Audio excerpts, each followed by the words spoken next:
Louisiana Insurance Commissioner Tim Temple touts financial progress made by Louisiana's insurer of last resort. As Sabrina Wilson reports, the Louisiana Citizens Insurance Corporation retires debt related to Hurricanes Katrina and Rita. Ready. Paid in full.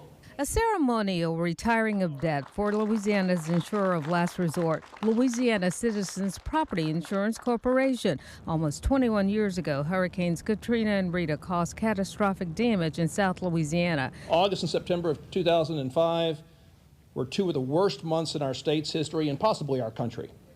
Hurricane Katrina remains the costliest insured event ever, with $65 billion of insured losses unadjusted for inflation.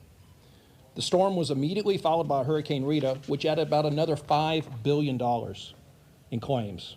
Louisiana Citizens Property Insurance Corporation was created to provide insurance to residential and commercial property owners who can't get insurance in the private insurance market. Citizens' losses for both storms totaled over $1.2 billion in 2005 and eventually grew to $1.9 billion.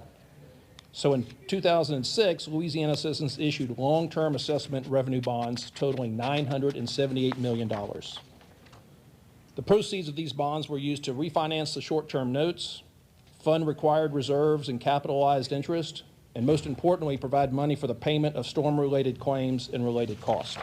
The governor signed a bill transferring $50 million of Louisiana Citizens surplus to Louisiana's Fortify Homes program, which provides grants for homeowners to harden their roofs. The latest lottery for the grant started Monday. Insurance Commissioner Tim Temple's office says 3,853 people registered so far. And again, that's 3,000 grants available, and we had 2,000 on the first day. Now, people taking part in the lottery for the fortified roof grants will have to have some specific information. It has to be your primary residence, so it's where you have your homestead exemption. It can't be a secondary home or investment property. You have to have insurance, in-force insurance, and if you're in a flood zone, you have to have flood insurance in force as well. Louisiana enacted reforms in recent years to attract more insurers.